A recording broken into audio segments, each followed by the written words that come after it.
नमस्कार. मी गिरीश गद्रे. मी professionally CA आहे. Private कंपनीमध्ये मी जॉब करत होतो. 17 साली मी रिटायर्ड झाल्यावर मला एका संस्थेत काम करायचे होते. त्याच वेळेला माझी ओळख संध्या भुजंग यांच्याशी झाली. त्यांनी मला स्नेहांकितमध्ये जा असं सांगितलं आणि मी स्नेहांकितमध्ये आलो. स्नेहांकित ही बेसिकली दृष्टिहीनांसाठी काम करते. तोपर्यंत मला दृष्टिहीन म्हणजे मी ट्रेनमध्ये किंवा बाहेर गाणं म्हणून भिक्षा मागणारे एवढेच दृष्टिहीन पाहिले होते. त्यामुळे माझ्या डोक्यात दृष्टिहीनांचं परसेप्शन हे वेगळं होतं. पण इथे आल्यावर समजलं की ही मुलंही किंवा ही माणसंही फार केपेबल आहेत. ती फार पुढे जातात, पण त्यांना संधी मिळाली तर. आणि ही संधी इथे स्नेहांकितमध्ये परिताई देत आहे. बेसिकली त्यांना शिक्षणाचं महत्त्व कळवत आहेत. त्यांना शिक्षणासाठी इतर फॅसिलिटी पुरवत आहेत. म्हणजे ऑडिओ बुक्स असतील, ब्रेल बुक असतील किंवा कॅम्प असतील, इतर प्रोग्राम्स असतील, याच्यातून त्यांना शिक्षण दिलं जात आहे आणि त्यांचा पर्सनॅलिटी डेव्हलप केली जाते आणि त्याच्या पुढे ते पुष्कळ पुढे जात आहेत. आता मला एडिटिंग मी इथे करतो वर्ड्सचं, ते शिकवणारा हा सुद्धा माझा गुरु हा दृष्टिहीनच होता, बिट्टू कुमार. त्यांनी मला एडिटिंग शिकवलं. मग तेव्हा मला समजलं आपल्यापेक्षाही ते चांगल्या तऱ्हेने कॉम्प्युटर वापरतात. त्यांना दिसलं नसलं तरी सुद्धा ते चांगला ईमेल करतायत, स्मार्टफोन वापरतायत, ही सगळी गॅजेट लिलया वापरतायत. दृष्टिहीन हे कुठेही त्यांना बाधा वाटत नाही आहे. त्यांचा कॉन्फिडन्स पाहिल्यावर आपला कॉन्फिडन्स पण कमी होतो की काय असं वाटतं कधी कधी. आपल्या इतर मुलांच्या पेक्षाही त्यांचा कॉन्फिडन्स जास्त आहे, कारण त्यांचे बाकी सेन्स फारच चांगले. त्यामुळे ते फार पुढे जाऊ शकतात त्यांना संधी मिळाली तर. आणि ही संधी इथे दिली जाते हे मला फार आवडते आणि मला ह्यांच्याबरोबर राहून मला फार आनंद होतो. त्या 2017ला रिटायर्ड झाल्यावर 18 साली मी या संस्थेत जॉईन झालो ॲज ए व्हॉलेंटियर म्हणून. त्यावेळेला मी पहिलं घेतलं ते रीडिंगसाठी बुक, पण ते मला काही जमलं नाही. पण त्यानंतर परिताईंनी मला अकाउंट्स बघायला सांगितले, वर्ड फाईल एडिट करायला सांगितल्या. त्या अकाउंट्स मी बघतो आतासुद्धा.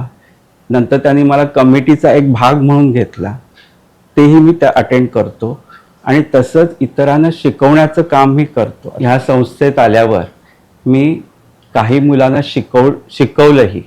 एक माझा विद्यार्थी या सांगलीला होता आणि त्यावेळेला मी त्याला व्हॉट्सॲप कॉलवर online economics and political science शिकवलं.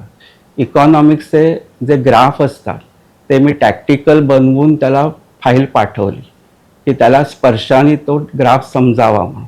आणि आम्ही फोनवरनं एकमेकांशी सतत संवाद, एक तास, दीड तास आम्ही बोलत असो. पॉलिटिकल सायन्स काय असो, इकॉनॉमिक्स असो. त्याला चांगल्या प्रमाणात तो पास झाला. जवळजवळ त्याला 84% 12वीला मिळाले. त्यानंतर त्याला SP ॲडमिशन मिळाली आणि आता तो चांगल्या तऱ्हेने BA पास होतोय. त्यानंतर त्याला पोस्ट ग्रॅज्युएशनसाठी अझीम प्रेमजीमध्ये सिलेक्शन झालं आणि त्याला स्कॉलरशिपही मिळाली 2 वर्षाची. आता तो बँगलोरला शिफ्ट होतोय. तसाच एक दुसरा विद्यार्थी आहे, त्याला मी ऑफिसमध्ये शिकवायचो. त्याचं नाव जुगेश पाल. त्याला 12वीमध्ये त्याला अकाउंट्स मी रायटर बनायचो आणि त्याला ती सवय करायची होती की तो अकाउंट्सच्या रायटरला काय सांगायचं. त्यामुळे आम्ही एक क्वेश्चन सोडवायचो. मी रायटर म्हणून त्याला वाचून दाखवायचो आणि मला तो अकाउंट्स लिहायला सांगायचा. त्यामुळे त्याला ती एक्झामची प्रॅक्टिस आम्ही आमच्या ऑफिसमध्ये केली. तसंच त्याला मी इकॉनॉमिक्सही शिकवलं ऑफिसमध्ये. म्हणजे मला थोडासा माझ्या नॉलेजचा, CAच्या नॉलेजचा इथे उपयोग करता आला. हे आणखीन एक चांगली गोष्ट झाली. त्यामुळे असं काही नाही, ह्यांच्यात काही कमी नाही आहे, त्यांना संधी नाही आहे.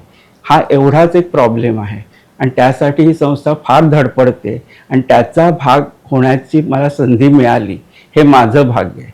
मी ॲक्च्युली त्यांच्यासाठी काम करतो त्याच्यापेक्षा जास्त माझ्यासाठी मी इथे येत असतो.